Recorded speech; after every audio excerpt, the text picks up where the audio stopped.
بل تؤثرون الحیاة الدنیا والآخرة خیر وابقى صدق اللہ مولانا العظیم۔ دروشی پڑھ لیجیے۔ السلام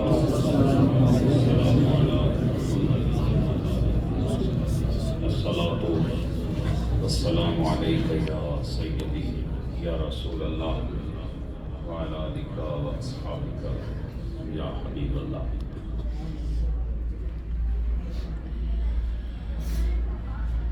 حضرات محترم، آج پہلی مرتبہ اس مرکز میں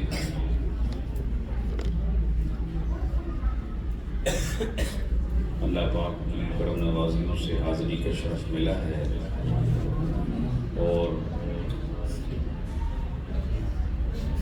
اس کا سبب اور اس مجلس کا موضوع آپ کے پیش نظر ہے۔ ہمارے خلیفہ قاری محمد کبیر صاحب کی والدہ اور والد دونوں کی رحلت کے بعد دعائیہ تقریب اور ایصال ثواب کا اہتمام اس مجلس کے انعقاد کا سبب ہے۔ اس پورے خاندان کا دربار عالیہ نہریہ شریف کے ساتھ ایک قلبی اور روحانی اور ایمانی رشتہ ہے۔ ختم نبوت زندہ باد زندہ باد۔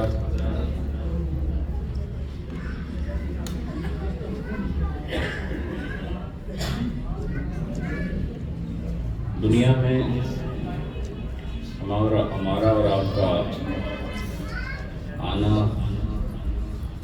اور پھر دنیا سے چلے جانا اللہ کی حکمتوں میں سے ایک خوبصورت حکمت ہے۔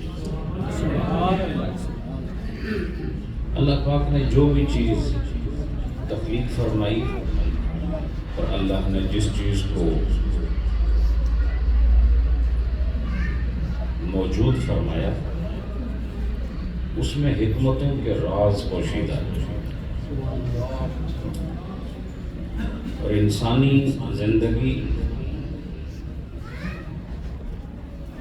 پوری کائنات کی زندگی ہے، اور انسان مرکز و محور کائنات ہے۔ انسان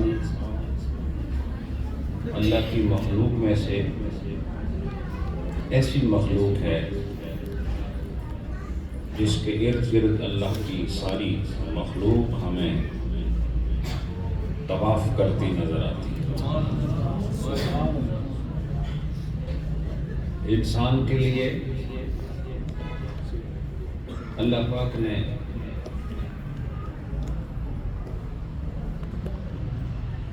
احسن تقویم کا اعلان فرمایا۔ اس کی خلقت میں احسن تقویمی کی کرامات ہیں، اور اس کے وجود میں اللہ کی ذات کے ساتھ تعلق خاص کے راز چھپے ہیں۔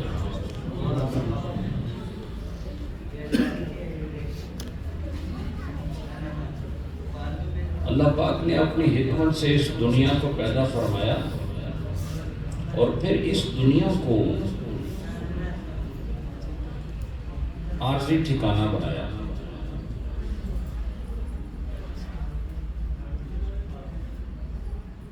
اور عارضی ٹھکانہ کیوں بنایا؟ اس لیے تاکہ انسان ادنا مقام پر اپنی حیثیت کو قائم نہ کرے، بلکہ اس کا مقام بہت اعلیٰ ہے۔ اس لیے دنیا کو اللہ نے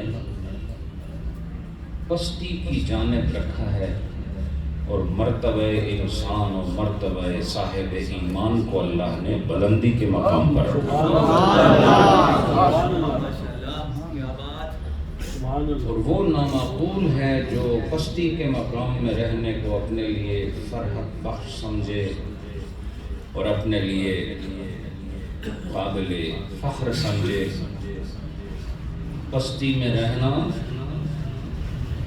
یہ انسانی مقام نہیں ہے، بلکہ انسان کا مقام وہی ہے جسے اللہ کی رضا حاصل کرنے کے بعد انسان کو بلندی اور رفعتوں کی صورت میں عطا کیا جاتا ہے۔ اور اللہ پاک نے ہمیں امتحان میں ڈالنے کے لیے، اللہ پاک نے ہمیں اپنا مزاج اور اپنی طبیعت اور پسند و ناپسند کی صفات سے متصف فرمایا ہے، اور ہمیں ایک مجبور محض مخلوق نہیں بنایا، بلکہ ہمیں اختیارات کا ایک جہان عطا فرمایا۔ اور یہ اختیار اس لیے عطا فرمایا کہ بندہ اللہ کے دیے ہوئے اختیار سے خیر کو اختیار کرے، اور پھر جب خیر اس کے لیے مختار ہو جائے تو پھر سمجھ لو کہ اس خیر کے مختار نے اسے نبی مختار کے صدقے، سید الابرار کے صدقے اس مقام پر پہنچا دیا جو اللہ نے اپنے بندے کے لیے ازل میں پیدا فرمایا۔ تو میں اور آپ مسافر ہیں، اور مسافر کوئی ایسا نہیں ہوتا جو سفر کے آغاز سے لے کر آخر تک منزل کو ذہن میں نہ رکھے۔ میں چلا ہوں روات سے آگے علاقہ ہمارا آستانہ، وہاں سے چلا ہوں، لیکن وہاں سے چلا، یہ جگہ میں نے دیکھی نہیں تھی، لیکن وہاں سے میرا تصور اسی مقام کے لیے، اسی جگہ کے لیے بار بار طواف کرتا ہوا میرے سامنے آ رہا تھا۔ تو مسافر کے لیے اس کی منزل ہر تھوڑی دیر بعد یادداشت کے طور پر اس کے آگے رقص کرتی نظر آتی ہے۔ وہ مسافر نہیں ہوتا جس کی نظر میں منزل نہ ہو۔ میں جہاں بھی جاتا ہوں، میرا طریقہ تو یہ ہے کہ میں جہاں جاتا ہوں جانے کے لیے تیاری کا کرنا اس بات کی دلیل ہے کہ میری نظر میں منزل ہے۔ اگر منزل میری نظر میں نہ ہو تو پھر نہ یہ تیاری ہو، نہ یہ قصد ہو، نہ یہ ارادے ہوں، نہ یہ قدموں کا اٹھنا ہو، اور نہ کسی جانب چلنے کے لیے ہمت ہو، اور پھر جب سفر شروع ہو جائے اس وقت بھی منزل نظر میں ہوتی ہے۔ آپ یہاں سے گھر جاؤ، نہیں ہو سکتا کہ آپ کے دماغ میں گھر کا نقشہ نہ ہو، نہیں ہو سکتا کہ آپ یہاں سے گھر کے لیے جائیں یا بازار کے لیے جاؤ تو آپ کی بازار کی دکانیں آپ کی نظروں میں رقص کرتی رہیں گی۔ اس سے پتہ چلا حقیقت میں ہم مسافر اسے مانتے ہیں جو سفر کی نیت کرنے کے بعد منزل کو پیش نظر رکھے، یہ حقیقی مسافر ہے۔ اے نبی کے غلاموں، تم بھی ایک سفر کے لیے آئے ہو، اور تمہارا یہ سفر دنیا سے ہوتا ہوا آخرت کی طرف جا رہا ہے، اس لیے ہم شریعت کی زبان میں، روحانیت کے جہان میں اسی کو مسافر سمجھتے ہیں جو آغاز سفر سے لے کر، ابتدائے سفر سے لے کر انتہائے سفر تک اپنی منزل کو پیش نظر رکھے، اور منزل یہ گھر نہیں، یہ دکان نہیں، یہ بازار نہیں، یہ کوثار نہیں، یہ وادیاں و چمنستان و گلستان نہیں، یہ اراضی اور یہ یہاں کی مملکت و بادشاہت نہیں، ہماری منزل جنت ہے۔ اور جب جب تمہاری نظر میں تمہاری منزل رہے گی تو یاد رکھو عمل بھی وہ کرو گے جو جنت کی طرف لے جانے والا ہو۔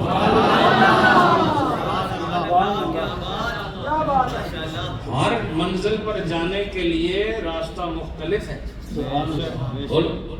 اور میں ڈھوک کالا خان آیا ہوں، تو ایسے تو نہیں کہ میں جدھر منہ کر کے چل پڑوں تو میں ڈھوک کالا خان پہنچ جاؤں گا، بولو نا۔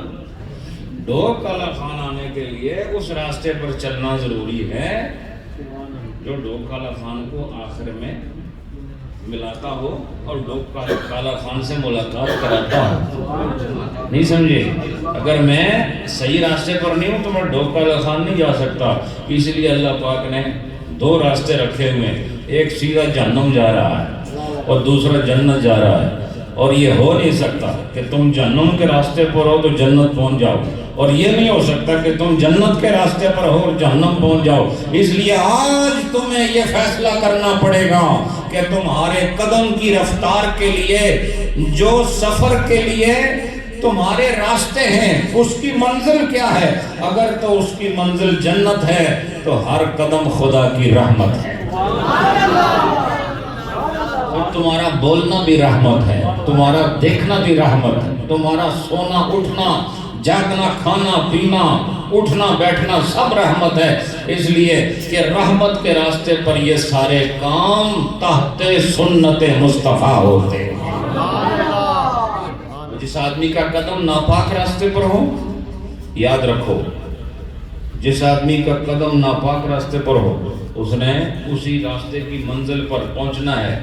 اور مثال کے طور پر ایک وہ راستہ ہے جو اسلام آباد جا رہا ہے، اور دوسرا وہ راستہ ہے جو روات کی طرف جا رہا ہے. تو بس جس طرف میرا منہ ہوگا میری نیت کا اس سے پتہ چل جائے گا.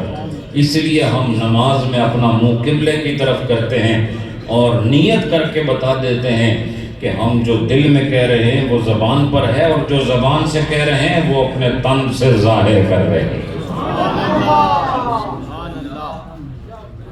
محل نیت کیا ہے؟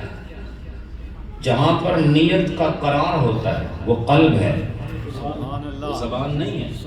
تو آپ کے دل میں نیت ہوتی ہے، تو دل میں نیت یہ ہے کہ میں نماز پڑھوں گا، 2 رکعت پڑھوں گا، امام کے پیچھے پڑھوں گا یا بلا امام پڑھوں گا.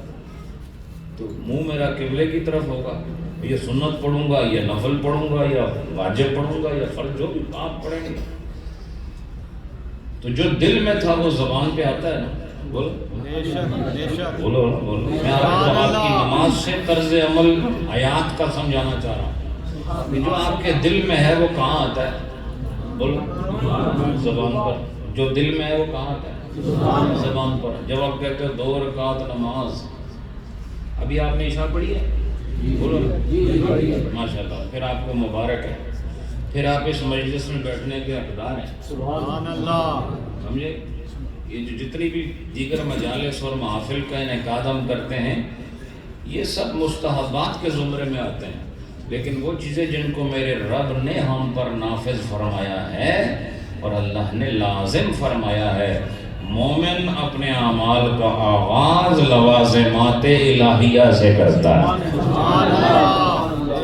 جو من میں آئے وہ اس میں آپ مان لیں، اور جو من میں نہ آئے اس کو نہ مانیں. تو یہ ادخلوا فی السلم کافۃ کے خلاف سمجھے. اللہ نے فرمایا پورے کے پورے اسلام میں داخل ہو جاؤ. اسلام میں علی وجہ الکفایت داخل ہو جاؤ، اسلام میں پورے داخل ہو جاؤ. اور جب اسلام میں آپ پورے داخل ہو گئے تو پھر اپنی مرضی کہاں رہتی ہے؟ سبحان اللہ. جب اپنی مرضی ہو تو پھر آپ کا داخلہ ہوا ہی نہیں. جب آپ ایک اسکول میں داخل ہو جاؤ، بتاؤ وہاں کا قانون آپ پہ لاگو ہوتا ہے؟ بولو ہوتا ہے کہ مسجد میں آپ بیٹھے ہو، چلو اسکول میں تو اور بات ہے، مسجد کا بھی اپنا قانون ہے. جو حالت جنابت میں ادھر نہیں آ سکتا. بولو بولو نا، نہیں آ سکتا. اگر آپ کو کوئی ادھر سونا ہے، کھانا پینا ہے تو عام حکم ہے کہ نہیں کھا سکتے آپ. عام حکم کیا ہے؟ نہیں سو سکتے. تو اگر بوجہ ضرورت آپ کو ایسا کرنا پڑ رہا ہے تو پھر اس کا حکم ہے کہ آپ اعتکاف کی نیت کرو مسجد میں. سمجھے کہ نہیں؟ اور جب آپ اعتکاف کی نیت کرتے ہیں تو پھر آپ کھا بھی لیتے ہیں، پھر آپ مسجد میں سو بھی لیتے ہیں.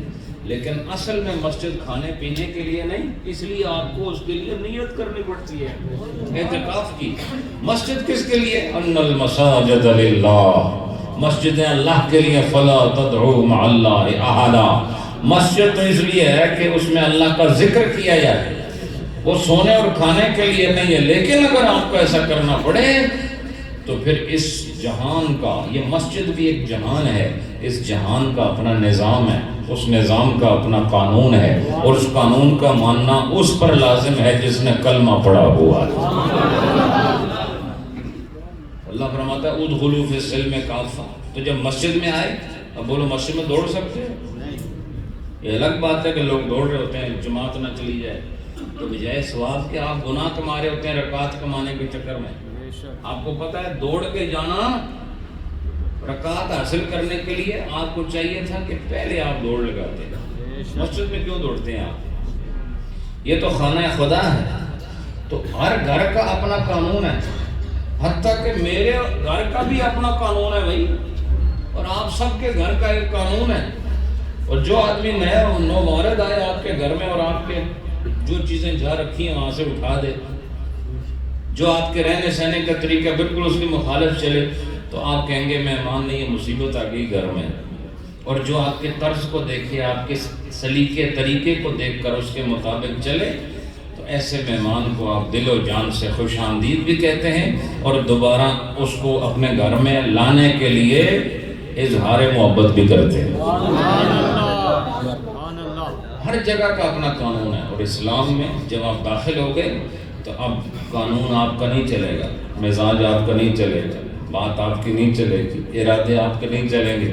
تم جس گھر میں داخل ہو گئے ہو قانون اس کا چلے گا۔ جو ویزا لے کے پاکستان آیا تعزیرات پاکستان کے مطابق اس پر وہ قانون لاگو ہوگا، چونکہ وہ اس ملک میں داخل ہو گیا۔ تو جب وہ پورا داخل ہو گیا تو پورے قانون کو ماننا ضروری ہے۔ لہذا اللہ فرماتا ہے ادخلوا فی السلم کافۃ، اسلام میں پورے کے پورے داخل ہو جاؤ، مطلب کہ اب تمہاری گفتگو بھی اسلامی ہونی چاہیے، تمہاری مجلس بھی اسلامی ہونی چاہیے، تمہارا کھانا بھی اسلامی ہونا چاہیے، تمہارا لباس بھی اسلامی ہونا چاہیے، تمہاری جائز و ناجائز کے مابین فرق کرنے والا قانون بھی اسلامی ہونا چاہیے، روا و ناروا کے درمیان حد امتیاز قائم کرنے والی طاقت بھی اسلامی ہونی چاہیے۔ پتہ چلا کہ جب آدمی اسلام میں داخل ہو گیا تو پورا داخل ہونے کی ضرورت ہے، اور جو پورا داخل ہو گیا وہ پورا مومن ہو گیا۔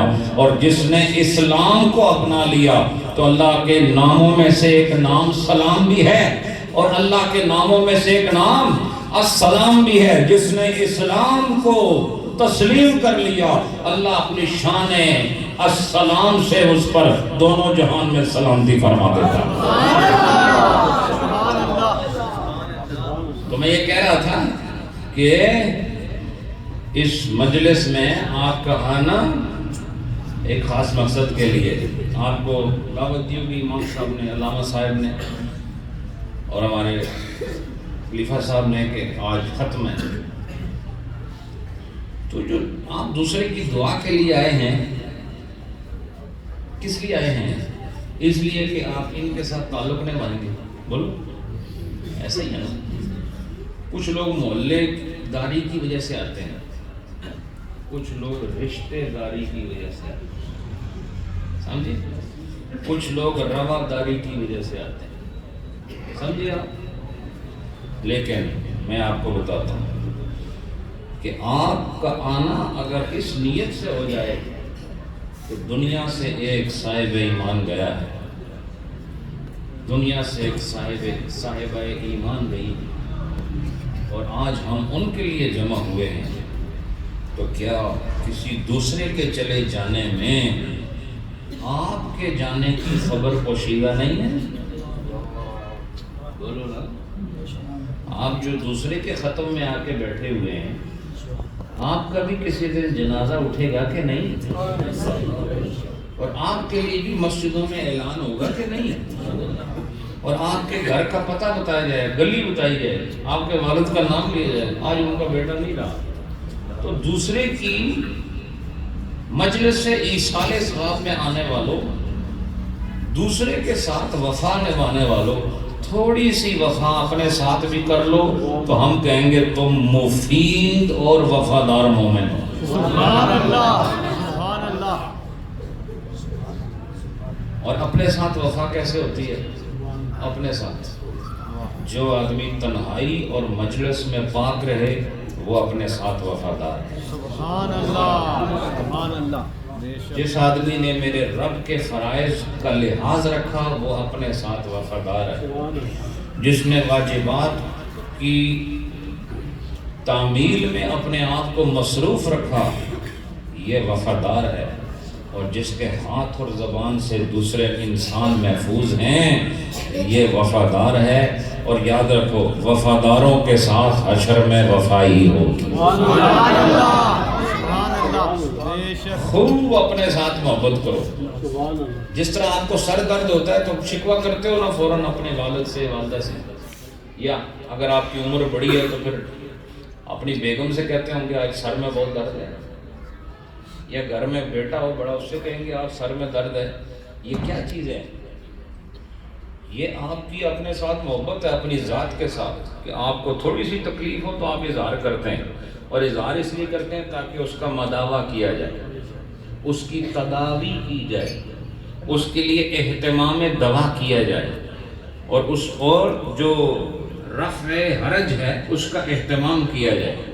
تو آپ اس بات کا اہتمام کرتے ہیں۔ تو جس طرح آپ کو اپنے بدن سے محبت ہے، اس کو سردیوں میں خوب گرم رکھتے ہو اور گرمیوں میں اسے ٹھنڈا رکھنے کی کوشش کرتے ہو، اور اپنے تن کو خوشنما دکھانے کے لیے خوبصورت لباس زیب تن کرتے ہو، یہ کیا ہے؟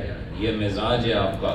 تو جس طرح آپ نے اس دنیا میں اپنے تن کی حفاظت کا اہتمام کیا، اگر یہی فکر اور یہی غور اور یہی تدبر اور یہی تفکر آخرت کے لیے بھی آپ کے لیے بیدار ہو جائے تو سمجھ لو آپ نے ادھر بھی رب کو راضی کر دیا، ادھر بھی رب کو راضی کر دیا۔ لیکن قرآن نے کیا کہا؟ قرآن نے کیا کہا؟ قرآن نے کیا کہا؟ بل تؤثرون الحیات الدنیا۔ اس کا مطلب کیا ہے؟ اس کا مفہوم یہ ہے بلکہ تم نے حیات دنیا کو ترجیح دی ہے۔ بل تؤثرون الحیات الدنیا، تم نے دنیا کی زندگی کو ترجیح دی ہے۔ اور دنیا کی زندگی کو ترجیح دینے کی دلیل کیا ہے؟ یہ میرا آپ کا کردار ہے، یہ میرے آپ کے صبح جاگنے سے لے کے رات سونے تک کے معمولات اور عمل، اور جو منہ سے بولتے ہیں، اور جو آنکھ سے دیکھتے ہیں، اور جو کان سے سنتے ہیں، اور جو ہم فیصلے کرتے ہیں، اور جو ہم بھاگ دوڑ کرتے ہیں، ان اعمال کی ترتیب یہ بتاتی ہے کہ ہم حیات دنیا کو ترجیح دیتے ہیں حیات آخرت پر۔ لیکن اللہ نے فیصلہ فرما دیا، تجھے کیا پتا یہ دنیا اچھی ہے یا وہ جہان اچھا ہے؟ تو تھا ہی نہیں، تجھے بھی تو ہم نے بنایا ہے، تو تجھے تو اپنی خبر نہیں ہے کہ تیرا یہ ناک کیسے بنا، تیری یہ آنکھ کیسے بنی، تیرے یہ کان کیسے بنے، تیرا یہ قد و قامت کیسے مرتب ہوا، تیرا یہ قلب و قالب کیسے باہم متحد ہوا، تیرا یہ جسم انسانی کیسے بنا ہے، تجھے تو کوئی خبر نہیں تھی۔ اللہ نے اپنی چاہت سے تجھے پیدا فرمایا۔ پتہ چلا جب تو اپنی پیدائش میں اختیار نہیں رکھتا تو پھر تجھے یہ فہم کہاں سے آئے گا کہ یہ جہان اچھا ہے یا وہ جہان اچھا؟ اس لیے اس فرق کو سمجھانے کے لیے اللہ نے تجھے تیری عقل کے حوالے نہیں کیا بلکہ اپنا فیصلہ سنایا۔ کیا فیصلہ ہے وہ؟ وَالْآخِرَةُ خَيْرٌ وَأَبْقَىٰ۔ اللہ فرماتا ہے میں رب ہو کے تمہیں سمجھا رہا ہوں، وہ جس نے تجھے پیدا کیا ہے کہ تیرے لیے یہ جہان اچھا نہیں، تیرے لیے بہتر جہان آخرت کا جہان۔ بولو آخرت کا جہان اگر اچھا ہے تو پھر یہ جہان چھوڑنا ضروری ہے کہ نہیں؟ بے شک۔ اب میں بات کی طرف آ گیا ہوں۔ جب آخرت کا جہان اچھا ہے تو آخرت کا جہان اچھا ہے تو پھر اس کو چھوڑنا ضروری ہے کہ نہیں؟ تو جو اس جہان کو چھوڑنے کو موت کہتے ہیں۔ کیا کہتے ہیں؟ موت کہتے ہیں۔ لہذا موت، میں اس کو مرنا نہیں سمجھتا، میں سمجھتا ہوں کہ موت کے بعد انسان اس جہان کو چھوڑ دیتا ہے، اور آگے رب اسے کیسے رکھتا ہے اس کا فیصلہ تم نے خود کرنا ہے۔ تم نے وہاں کیسے رہنا ہے، اس کو اللہ نے تیرے اپنے ہاتھوں میں دیا ہوا۔ سبحان اللہ۔ عقل سے 20 منزل بلڈنگ بنانے والے کوئی چھوٹا سا مکان جنت میں بھی بنا لے، اس عقل سے بڑی بڑی زمینیں خریدنے والے تھوڑا سا یہ جو 2 گز کا زمینی ٹکڑا جس میں تیرے جسد خاکی کو سپرد کیا جائے گا، ذرا اس کی بہاروں اور اس کی باطنی وسعتوں کا بھی اہتمام کر لے، اور اسی عقل سے نہ جانے کتنی بڑی بڑی ڈگریاں حاصل کرنے والے تھوڑا سا زیر زمین آبادی کا بھی اہتمام کر لے کہ بالائے زمین رہنے کے لیے تو نے بہت کچھ کر لیا، زیر زمین رہنے کے لیے تو نے کیا کیا ہے۔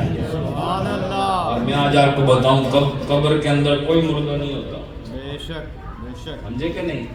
لوگوں کو تو نبی پاک بھی مردہ نظر آ رہے ہیں معاذ اللہ، لیکن میں تو کہتا ہوں کہ قبر کے اندر ہر آدمی زندہ ہوتا ہے۔ سبحان اللہ، بولو سبحان اللہ، پاویں چنگا ہوئے پاویں پیڑا ہوئے سب زندہ ہیں۔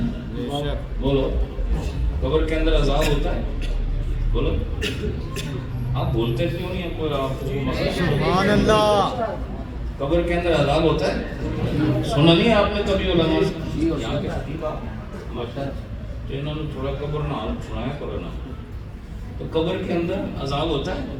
اچھا بولو قبر کے اندر رحمت بھی ہوتی ہے؟ بے شک بولو بے شک، جنت کی کھڑکی بھی کھل سکتی ہے بے شک بے اور شک، جہنم کی بھی کھل سکتی ہے، بے شک، بولو نا، بولو۔ بے شک، عجیب بات ہے، ایک ہی جگہ ہے، ایک ہی کمرہ ہے، ایک ہی چیمبر ہے، سبحان اس کے اللہ، اندر دونوں قسم کی کھڑکیاں کھل سکتی ہیں، تو بولو جے وہ مویا ہویا تو کھڑکیاں بھی لوڑ کے ہے۔ سبحان اللہ، سبحان اللہ، اگر وہ مرا ہوا ہے تو وہ جو حدیث میں آتا ہے کہ قبر آپس کی اس کی دیواریں اکٹھی ہوتی ہیں اور ادھر کی پسلیاں ادھر ادھر کی ادھر ہو جاتی ہیں، آپس میں مل جاتی ہیں پسلیاں، تو یہ سب چیزیں تو حیات کے بغیر متحقق نہیں ہیں۔ بولو بغیر زندگی کی یہ چیزیں ثابت نہیں۔ اور وہ جو ہے کہ جو آدمی فجر نہیں پڑھتا اس کو زور تک فرشتے اس کی مرمت کرتے ہیں، بولو، اور پھر جو زور نہیں پڑھتا اس کو عصر تک اس کی مرمت ہوتی ہے، کہتے ہیں تو نے زور نہیں پڑھی، پھر عصر والے کو مغرب تک، مغرب والے عشاء تک، عشاء والے کو فجر تک، اس طرح یہ سلسلہ۔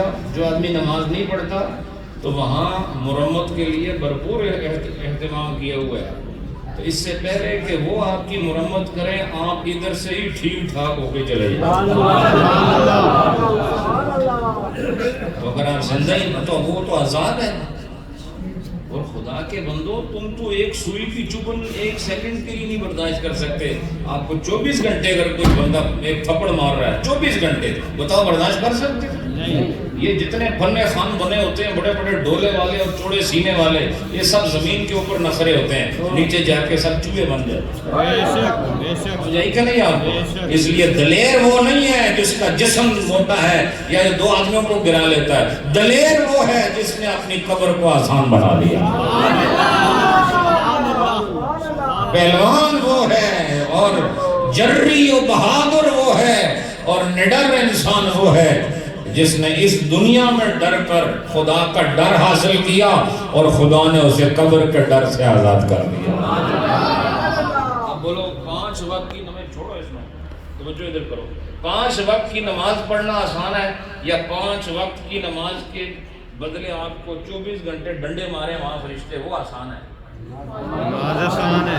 ابھی یہ اپنی عقل استعمال کریں نا، آپ ادھر جانے والے ہیں، آپ ابھی ہم خلیفہ صاحب کے والدین کی دعا کے لیے آئے، پتہ نہیں ہمارے لیے کوئی دعا لا تو ہوگا بھی کہ نہیں۔ تو میں خطاب کرنے نہیں آیا، میں آپ کو نیریہ شریف کا سچا پیغام پہنچانے کے لیے۔ سبحان اللہ، سبحان اللہ۔ 40 سال سے تقریریں سن رہے ہیں، فائدہ کیا ہوا آپ کو سوائے نعروں کے؟ اور آپ کو ملا کیا ہے؟ اور چھوٹے چھوٹے جھگڑوں میں پھنسا کر لوگوں کو اصل مقصد سے غافل کر دیا ہے ہمارے بعض ملاؤں نے۔ حضرات اپنی آخرت کی فکر کرو، اپنی قبر کو روشن کرو۔ تو مجھے بتاؤ کہ اگر آپ زندہ ہی نہیں ہیں تو پھر عذاب کس کو دیا جا رہا ہے؟ اور وہ جسے کہا جا رہا ہے نوم کا نومۃ العروس، جسے کہا جا رہا ہے سو جا، تو بہت جاگا ہے، تو بہت جاگا ہے، تو بہت جاگ لیا۔ کائنات سو رہی ہوتی تھی وَيَبِيتُونَ لِرَبِّهِمْ سُجَّدًا وَقِيَامًا، سبحان اللہ، کائنات سو رہی ہوتی تھی لیکن تو جاگ جاگ کے ہمارے حضور قیام کرتا تھا، سجدے میں رات گزارتا تھا۔ تو نے بہت جاگ لیا ہے میرے ولی، اے میرے بندے اب تو سو جا۔ تو بولو سونا مرنا ہے یا زندگی کی علامت ہے؟ بولو زندگی کی علامت ہے۔ تو اگر آپ سوئے ہوئے ہوں، گھر والا کہ ہو گیا، مر گیا، مویا ہوا، مانو گے اس بات کو؟ مثلا آپ سوئے ہوئے ہیں اور آپ کا بچہ آپ کی بیگم سے پوچھتا ہے ابا جی کتنے دن کہتا ہوں مویا ہوا ہے، کھٹ ہوتا ہے پیا ہے، تو آپ کو یہ بات اچھی لگے گی؟ بولو نا۔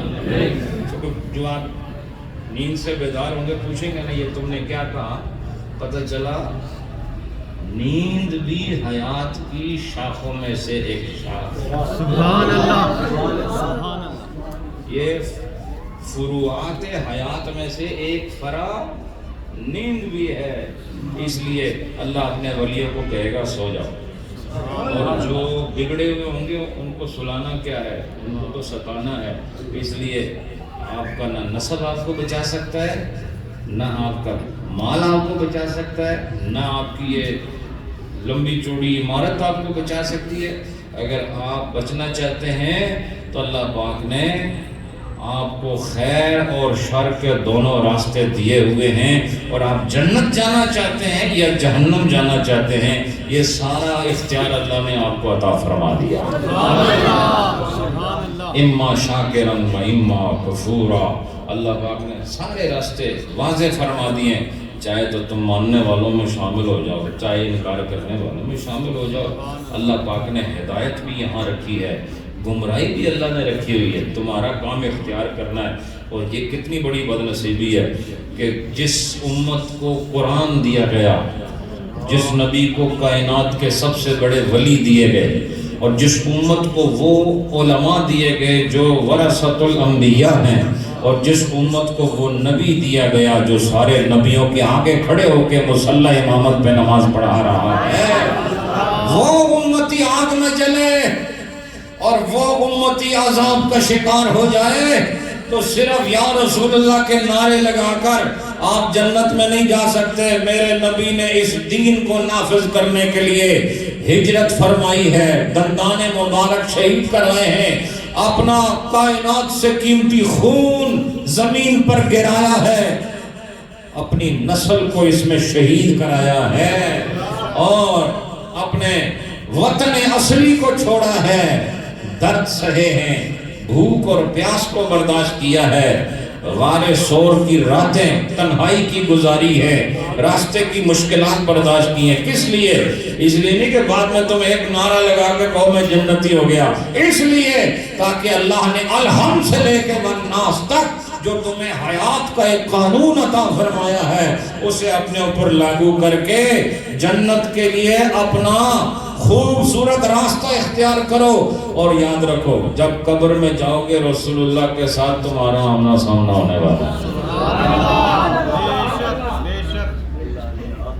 اس لیے کم از کم اتنی حیا ضرور پیدا کر لیں اپنے اندر کہ آپ کا سامنا اچھی حالت میں اپنے محبوب کے ساتھ ہو جائے۔ اس پاک بارگاہ میں حضرات یہ جو مدینے میں جا کے ہم حاضر ہو جاتے ہیں اور چیز ہے، پر کی حاضری ہو رہا ہے۔ سبحان اللہ۔ یہ تو کوئی پیسے والا کہ میرے کو پیسے بہت اندر جا کے ہوا بھی تھوڑی دیر بعد واپس اتر کے آکے میں مدینے تو ہوا ہے۔ اگر آپ مدینے والے کو راضی کر لیں تو بے شک مدینے نہ جاؤ، تمہارے لیے ادھر ہی مدینہ ہے۔ راضی کرو مدینے والے، اور وہ اس طرح باتوں سے راضی نہیں ہوتے جس طرح صدیق و فاروق نے انہیں راضی کیا، جس طرح عثمان و علی حیدر کرار نے اور بلال نے اور عبد الرحمن نے اور عبداللہ ابن مسعود نے اور یہ جماعت صحابہ اہل بیت کے ان سپوتوں نے جس طرح اپنے محبوب محمد کو راضی کیا ہے، اس طرح تم بھی راضی کرو تو یاد رکھو پھر ادھر بھی تمہارے لیے جنت ہے، قبر میں بھی تمہارے لیے جنت ہے، اور جنت میں بھی تمہارے لیے جنت ہے۔ دربار عالیہ لیریا شریف زندہ باد، فیضان صدیقی فیضان صدیقی شیخان حضور شیخ العالم۔ اچھا اب میں بات ختم کر رہا ہوں۔ والآخرۃ خیر، اللہ فرماتا ہے آخرت تمہارے لیے بہتر ہے۔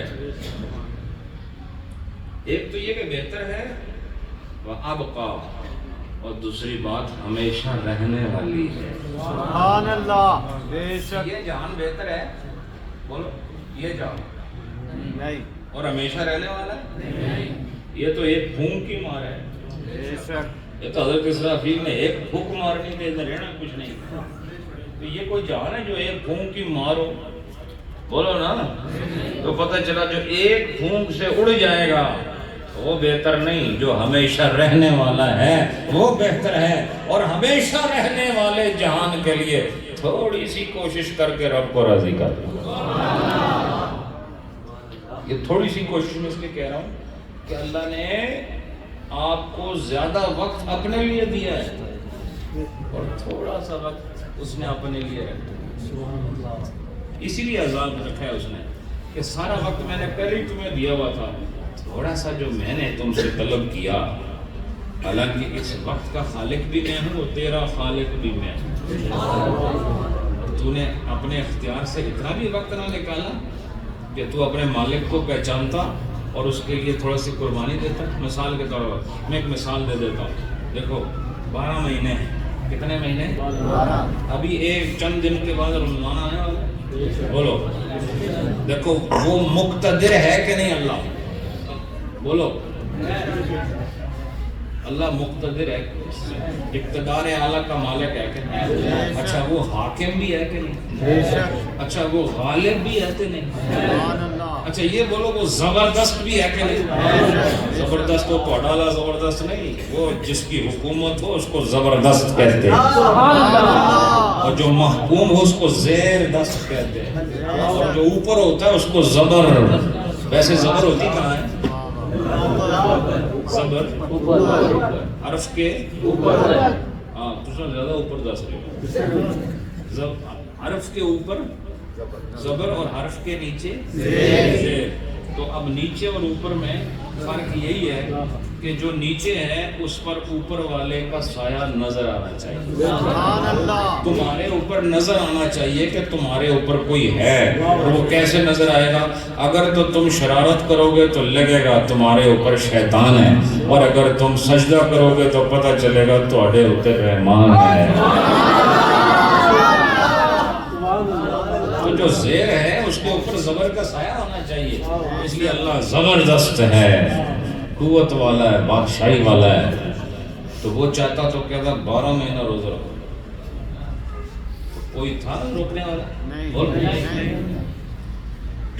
اگر وہ فرمایا تسی بھی میرے ہو، جب وقت بھی میرا، مہینے بھی میرے، دن بھی میرے، ہفتے بھی میرے، سوموار منگلوار بدوار سب میرے، نہیں سمجھے؟ ان دنوں کا خالق کون ہے؟ اللہ۔ ہفتوں کا، مہینوں کا، سالوں، صدیوں کا اللہ۔ اور تم کون ہو؟ تم بھی مخلوق نہیں اس کی؟ تو جب تم بھی اس کی مخلوق، وقت بھی اسی کا مخلوق، تو پھر یہ مان لو کہ وہ حاکم ہے۔ وہ چاہتا تو کہتا 12 مہینہ روزے، لیکن 12 میں سے صرف 1 مہینہ، اب بولو زیادہ وقت اس نے تمہیں دیا یا اپنے لیے رکھا؟ اچھا چلو، زکوٰۃ اس نے کتنی فرض کی ہے؟ تسی دیندے کوئی نہیں، تمہیں پتہ بھی کوئی نہیں کتنی زکوٰۃ ہے؟ 40واں حصہ، 2.5% کا بھی نیا رواج ہے۔ اصل اس کا کیا ہے معیار؟ آپ کے مال کا 40واں حصہ، نہیں سمجھے؟ مثلا آپ کے پاس جتنی بھی دولت ہے اس کو 40 حصوں میں تقسیم کر دو۔ کتنے حصوں میں؟ 40۔ تو 40 میں سے 39 تمہارے، اور آخری ایک حصہ جس کو اب لوگ 2.5% کہتے ہیں۔ کیا کہتے ہیں؟ 2.5%۔ مثلا 100 روپے میں سے 97.5 تمہارے، اور 2.5 روپے اللہ نے کہا یہ میرے کھاتے میں ڈالو، بولو زیادہ کس طرف گئے ہیں؟ اب میری بات بھی سن لو کہ جو زیادہ ہیں اس کا وہ فائدہ نہیں، جو فائدہ اس کم کا ہے۔ بولو یہ 11 مہینے مل کے رمضان کا مقابلہ کر سکتے ہیں؟ نہیں کر سکتے۔ سارے مہینوں کا سردار مہینہ رمضان المبارک ہے۔ پتہ چلا جس نے معیار کے ذریعے رب کو راضی کر لیا، یاد رکھو مقدار پھر کوئی نظر نہیں آئے گی، یہ تھوڑا تھوڑا اللہ پاک نے تمہیں فرائض و واجبات کی طرف موڑا ہے اور زیادہ زندگی پھر بھی تمہارے حوالے کی ہے۔ اس کے باوجود جو آدمی یہ وقت اور یہ مال بھی خدا کو نہ دے سکے تو اس کے لیے اللہ پاک نے دوزخ کا ٹھکانہ مقرر فرمایا ہوا۔ اچھا حج دیکھو، یہ زندگی میں ایک دفعہ، سبحان اللہ، بولو بے شک، سہولت ہے کہ نہیں؟ بے شک، زندگی میں کتنی بار فرض ہے حج؟ ایک بار، ایک بار۔ اور نماز کو لے لو، نماز کو لے لو تو نماز کتنی نمازیں ہیں؟ ماشاءاللہ پڑھتے بھی ہیں پانچ؟ بولو الحمدللہ۔ جو نہیں پڑھتے بولو انشاءاللہ۔ حضرات 5 نمازوں کے اوقات گن لو، میں حیران ہوتا ہوں کہ 5 نمازوں میں گھنٹہ نہیں لگتا، بے شک، لیکن چلو گھنٹہ لے لیتے ہیں، 23 گھنٹے تمہارے حوالے، سبحان اللہ، 1 گھنٹہ صرف نماز کے لیے۔ اس کے باوجود اگر آپ ناکام ہوتے ہیں تو پھر واقعی ناکامی کے مستحق ہیں آپ۔ اس لیے تھوڑا سا، میں نے کہا تھا تھوڑی سی کوشش کر کے رب کو راضی کر۔ سبحان اللہ، سبحان اللہ، یہ جتنا آپ نوکری تلاش کرنے کے لیے کوشش کرتے ہیں یہ بہت بڑی کوشش ہے، در در کی ٹھوکریں کھاتے ہیں۔ یہ کوششیں دنیا کے لیے آپ کو رسوا کر دیتی ہیں، آپ کو جا سے بے جا کر دیتی ہیں، لیکن تھوڑی سی کوشش سے اللہ پاک آپ کو ایک بہت بڑے جہان کا مالک بنا دیتا ہے۔ سبحان اللہ، بے شک، بے شک، اچھا جب آخرت بہتر ہے تو آخری جملہ کہہ رہا ہوں، تو پھر یہاں سے نکلنا ضروری ہے۔ اسی لیے ریفا صاحب کی والدہ بھی چلے گئی، والد بھی چلے گئے، اور کچھ عرصے بعد دیکھیں گے آپ میرا اعلان ہو جائے گا، علامہ صاحب کو ان کا اپنا ہو جائے گا، تھوڑا ہو جائے گا۔ بے شک، تو قبل اس کے کہ اب اس کو مسئلہ یہ ہے کہ وہ اعلان سے پہلے خبر نہیں دیتے، بے شک، اگر تو خبر دیتے تو کوئی ہم اس کی صورت کرتے، لیکن اس سے پتہ چلا خبر کیوں نہیں ہے، اس لیے تاکہ مومن ہر وقت بیدار رہے۔ سبحان اللہ، سبحان اللہ، مومن صرف 1 سال کا مومن نہ ہو، عمر بھر کا مومن ہو، سبحان اللہ، اور ساری زندگی بیدار رہے، ساری زندگی ہوشیار رہے، تاکہ وہ بیداری میں وقت گزارے اور رب کو راضی کرے۔ اور پھر یہاں خوب محنت کر کے بیدار رہو۔ رومی صاحب نے فرمایا، میرے پاس ٹائم نہیں، مثنوی شیل لایا تھا لیکن اب وقت نہیں ہے۔ رومی صاحب نے فرمایا کہ سونے واسطے قبر بہت، کیا کہتے ہیں، سونے واسطے لیٹنا ہی ہے، بولو نا، بے شک، کب تک لیٹنا ہے؟ قیامت تک۔ یہ آپ اگر 8-10 گھنٹے کسی دن سو جائیں تو آپ کے جوڑوں میں درد شروع ہو جاتا ہے، بھئی بہت زیادہ آرام ہو گیا۔ اس سے پتہ چلا صوفیاء فرماتے ہیں کہ آرام کے لیے اللہ نے قبر رکھی ہے اور کام کے لیے اللہ نے یہ جہان رکھا ہے۔ سبحان اللہ، تو کام کرو، جس طرح تم اپنے روزی کمانے کے لیے کام کرتے ہو، اسی طرح اپنی آخرت کو بنانے کے لیے بھی وہ کام کرو جس سے آخرت بنتی ہے، اور وہ کام میری تمہاری مرضی سے نہیں ہو سکتے، یہ وہ کام ہیں جو از روئے شریعت ہم پر لازم کیے گئے۔ اللہ پاک آپ سب کو سلامت رکھے۔ وہ جو پیغام میں آپ کو دینا چاہتا تھا، اللہ آپ کو اس کو محسوس کرنے کی توفیق دے۔ اسے ایک واعظ ہی سمجھنا، خطاب نہ سمجھنا، اسے ایک واعظ سمجھنا، اسے ایک نصیحت سمجھنا، اسے میری طرف سے ایک تحفہ سمجھنا۔ سبحان اپنے اللہ، آپ کو نمازی بنا۔ یقین کرو جو مزہ جھکنے میں ہے وہ اکڑنے میں نہیں ہے۔ بے شک، بے شک، اور یقین کریں آپ، میں قسم کھا کے کہتا ہوں، آپ ایک دن اٹھو گھر میں، اور اگر آپ کے گھر میں کوئی بزرگ تہجد گزار ہے، اب وہ بھی تو زمانہ چلا گیا کہ گھر میں 2-4 ایسے بندے ہوتے تھے کہ وہ راتوں کو اٹھ کے اللہ کو مناتے تھے، اب وہ زمانہ بھی نہیں رہا، کیونکہ ان جو بعد میں جو ان کے جانشین آئے ہیں نا گھروں میں، وہ فرض ہی نہیں پڑھتے تو انہوں نے نفل کیا پڑھنے ہیں۔ تو اگر آپ کو موقع ملے تو رات اذان آج کل غالباً 5:30 کے بعد ہوتی ہے، ایسا ہی ہے جی؟ 19 منٹ ہاں بس یہی، تو اس وقت اذان ہوتی ہے، تو آپ کے 4 بجے اٹھیں، اور اگر آپ کے گھر میں کوئی تہجد گزار ہے تو آپ اس کو دیکھیں مصلی پہ کھڑا یا بیٹھا ہوا یا ہاتھ اٹھائے ہوئے، اور پھر سارے گھر کا دورہ کریں، سب کمروں میں آپ جائیں، تو آپ کوئی خراٹے مار رہا ہوگا، کوئی الٹا لیٹا ہوگا، کوئی سیدھا لیٹا ہوگا، نہیں سمجھے، کسی کا تکیہ سر سے باہر نکل گیا ہوگا، یہ سب لیٹے ہوئے آرام کر رہے ہیں، سارے کمروں کا چکر لگا کر پھر آ کے اس بزرگ کی دوبارہ زیارت کرو، تو بتاؤ دونوں میں سے حسین کون لگا؟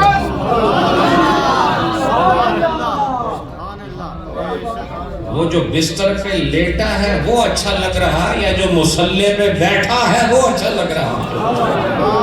پھر آپ کو پتہ چلے کہ حسن کیا ہوتا ہے۔ ایسے چہروں پہ حسن نہیں آتے، یہ لوگ جاگ جاگ کے اپنے چہرے کو حسین بنا لیتے۔ اذا رؤوا ذکر اللہ، جب انہیں دیکھتے ہو تو خدا یاد آتا ہے۔ کیوں خدا یاد آتا ہے؟ اس لیے کہ یہ خدا کو یاد کرتے ہیں۔ بولو نا، جو خدا کو یاد کرتا ہے اسے دیکھنے سے خدا یاد آتا ہے۔ تو جو خدا کو یاد ہی نہیں کرتا اس کو دیکھنے سے آدمی کو جنگلات یاد آتا ہے۔ بولو نا، آدمی دن 12 بجے ڈر جاتا ہے اس کو دیکھ، تو اپنے چہروں کو ایسا بناؤ، ضروری کو پیر صاحب کو دیکھ کے لوگ کہیں دیکھو جی نور چمک رہا ہے، یہ نور آپ کیوں نہیں حاصل کرتے بھائی؟ یہ کوئی ان کے وراثت ہے ان کی، بولو نا۔ تو اگر کوئی واقعی پیر ہے تو وہ شب زندہ دار ہوگا، وہ قرآن کا قاری ہوگا، وہ حدیث کا عالم ہوگا، یہ میں کہہ رہا ہوں۔ اگر عالم نہیں، میں پیر ویر نہیں مانتا اس کو، سمجھے کہ نہیں؟ اور قرآن کا عالم ہوگا، شریعت کا عالم ہوگا، سمجھے کہ نہیں؟ لیکن یہ نور تمہارے لیے بھی تو ہے نا، اللہ پاک نے تو سب کے لیے نور رکھا ہوا ہے، بولو، اللہ نے سب کے لیے نور رکھا ہے، تو تم وہ نور لے کے اپنے چہرے پہ ملتے کیوں نہیں ہو؟ کس نے آپ کو روکا ہے کہ تہجد نہ پڑھو؟ بولو، کسی نے روکا؟ تو نور وہی ہے، تم لیتے نہیں۔ ہاں جب پیسے رکھتے ہو تو فوراً دوڑ کے لے لیتے ہو، اس لیے کہ یہ دنیا کی میل، اس کے لیے لوگ مرتے بھی ہیں، ہفتے بھی ہیں، اس کے لیے ذلت بھی اختیار کر لیتے ہیں، ہاتھ بھی پھیلا دیتے ہیں دنیا کے میل کے لیے۔ لیکن وہ نور جسے لینے کے بعد چہرہ خود بتاتا ہے کہ اس کا خدا سے رابطہ ہو گیا، یہ کون لے گا؟ یہ کس کے لیے ہے؟ آپ کے لیے نہیں ہے؟ کیا آپ اللہ کے ولی نہیں بن سکتے؟ بولو، کس جگہ لکھا ہے آپ نہیں بن سکتے؟ یہ جن کی داڑیاں نہیں ہیں تم بھی بن سکتے ہو۔ اگر اس مجلس میں کوئی بے نمازی بیٹھا ہے، میں مسجد میں بیٹھا ہوں کہہ رہا ہوں تم محنت کرو، خدا تمہیں اپنا ولی بنا دے گا۔ سبحان اللہ۔ جب اللہ 100 سال کے کافر کو ایک توبہ پر قبول کر لیتا ہے، تم تو نبی کے غلام ہو، ان کا کلمہ پڑھنے والے ہو، تم بھی توبہ کرو نا۔ دیکھو تمہاری زندگی میں بہار آتی ہے کہ نہیں؟ اور میں ایک بات کہنا چاہتا ہوں، زندگی کی کوئی بہار وار نہیں ہوتی، زندگی کی بہار صرف تابعداری ہے۔ بہار زندگی سے باہر نکلنے کے بعد آتی ہے۔ جملہ دیا آپ کو، جملہ بڑا قیمتی جملہ دیا ہے کہ مومن کے لیے اصل بہار دنیا سے باہر نکلنے کے بعد آتی ہے۔ اس لیے یہاں تو خزاں بھی آئے گی، طوفان بھی آئیں گے، غربت بھی آئے گی۔ اللہ کے ولیوں نے پیٹ پہ پتھر باندھے ہیں، اب تو سب سے زیادہ روٹی پیر ہی کھا رہے ہیں، نہیں سمجھے؟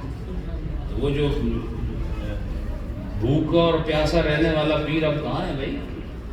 اب وہ تسبیح پڑھنے والا پیر کدھر ہے؟ اب تو یہ ہے کہ دادا صاحب پیر تھے تو یہ بھی پیر ہے، نہیں سمجھے؟ اور آپ لوگ بھی ماشاءاللہ، آپ کو تو ضرورت ہی نہیں ہے ایسے پیر کی جو نمازیں سکھائیں، اور آپ کو تو ایسے پیر کی ضرورت ہے جو ایک پھونک مارے اور تھوڑے سارے کام ٹھیک ہو۔ پیر وہ ہوتا ہے جو آپ کو مصلی پہ کھڑا کرتا ہے. پیر وہ ہوتا ہے جو آپ کو حرام رزق سے بچا کر حلال رزق کھانے کا سلیقہ دیتا ہے. اور پیر وہ ہوتا ہے جو آپ کو آپ کی غفلت سے بیدار کرے اور آپ کو نبی پاک کی محبت میں گرفتار کرے. اللہ پاک آپ کو سب کو سلامت رکھے. تھوڑا سا ذکر کر لیتے ہیں اور آج کے بعد بتاؤ نماز پڑھیں گے کہ نہیں آگے. اور دوسرے جو آپ کے ارد گرد ہیں ان کو بھی آپ تلقین کریں گے کہ نہیں؟ کیونکہ مسلمان کی علامت کیا ہے؟ اِلَّا الَّذِينَ آمَنُوا وَعَمِلُوا الصَّالِحَاتِ وَتَوَاصَوْا بِالْحَقِّ وَتَوَاصَوْا بِالصَّبْرِ. مومن کی شان یہ ہے کہ وہ خود بھی چنگا تے دوے نو بھی چنگا ہون واسطے نصیحت دا پیغام دیندا ہے. سمجھے کہ نہیں؟ تو بولا نماز پڑھیں گے یا قبر کے اندر آپ نے مار کھانی ہے؟ مجھے یہ بتا دو. آپ تو ایک پولیس والے کی مار نہیں سہ سکتے، فرشتے کی مار کیا سہیں گے؟ آپ کو تو آپ کا ابو 2 چانٹے مار دے تو گھر سے بھاگ جاتے ہیں، تو قبر سے تو بھاگنے کا راستہ بھی کوئی نہیں ہے. بولو نا. تو یہ سب آپ کی جو بڑی بڑی باتیں ہیں نا، یہ سب ختم ہو جائیں گی، کچھ بھی نہیں رہے گا. نمازی بنا. اور میں ایک بات بتا دیتا ہوں، جو آدمی صحیح نمازی ہو جائے اللہ پاک اس سے بہت ساری برائیوں کو دور فرما دیتا ہے. اور جس آدمی کی نماز مکمل ہو جائے اللہ اس کے حشر کا حساب آسان فرما دیتا ہے. خوب نماز. آپ کے ایمان میں مجھے کوئی شک نہیں، آپ تو سنی ہیں، آپ تو یا رسول اللہ کا تاج سر پہ سجانے والے لوگ ہیں. آپ تو صحابہ کرام اور اہل بیت کی محبت پر مر مٹنے والے لوگ ہیں. آپ کے عقیدوں پر ہمارا کوئی کسی قسم کا شک اور شبہ نہیں ہے. ہمیں صرف آپ سے جس چیز کی کمی محسوس ہوتی ہے اور اپنے اندر بھی محسوس ہوتی ہے وہ عمل کی ہے. اپنے آپ کو مخلص عامل بناؤ. اپنے آپ کو مخلص عامل بناؤ. عامل مطلب یعنی تعویذ ڈنڈے دینا شروع کر دو. عمل کرنے والے بن جائیں. عمل کرنے والے کو عامل کہتے ہیں، جاننے والے کو عالم کہتے ہیں، اور جو اپنے جانے ہوئے پہ عمل کر لے اسے عامل کہتے ہیں. ٹھیک ہے. تو میں نے آج آپ کو روحانیت کے جہان سے سمجھانے کی کوشش کی ہے. یقیناً آپ کے دلوں میں کھڑکی کھلی ضرور ہے، اس کو بند نہ ہونے دینا. بند نمازی ہو جائے بس، پکے نمازی ہو جائے. اور صرف نمازی نہیں، جو پیچھے رہ گئی ہیں نمازیں وہ بھی پڑھنی ہیں. بھائی تھوڑے پیسے کسے نہ دیتے ہوں پچھلے تو چھوڑ دو. ساری زندگی اپنے بیٹوں کو وصیت کر دیا، چھوڑنا نہیں ہے اس کو. پیسے میرے اس نے لیے ہوئے، تو یہ قرضہ ہی ہوتا ہے بھائی. تو آپ جب بندہ اپنا بندے سے جو قرضہ نہیں چھوڑتا تو آپ اللہ کے مقروض ہونا چاہتے ہیں. اس لیے اپنی نمازیں پوری کرو، قضائے عمری ادا کرو. طریقہ علامہ صاحب سے پوچھ لینا. اگر بہت زیادہ ہیں تو یہ مختصر طریقہ بھی سمجھا دیں گے، اور جو تھوڑی موٹی موچن تو پھر اسی طرح ہی پڑھو جس طرح عام نمازاں پڑھ دو. ہر نماز کے ساتھ قضا نماز پڑھو. کیا کام ہے نے؟ ہر نماز کے ساتھ ایک قضا نماز پڑھو، تو سال کے بعد پورے 1 سال کی نمازیں ادا ہو جائیں گی. 2 سال بعد 2 سال کی ہو جائیں گی. اور کرتے جاؤ خدا تمہاری نمازیں پوری کر دے گا. جو آدمی ہمت کے لیے قدم بڑھائے خدا اسے توفیق عطا فرما دیتا ہے. پہلے میں پڑھوں گا، بعد میں آپ نے پڑھنا ہے. ذکر کر رہے ہیں، پہلے میں بعد میں آپ. محبت سے کوئی خاموش نہ رہے. لا الہ الا اللہ، لا الہ الا اللہ.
کلمہ پڑھا رہا ہوں،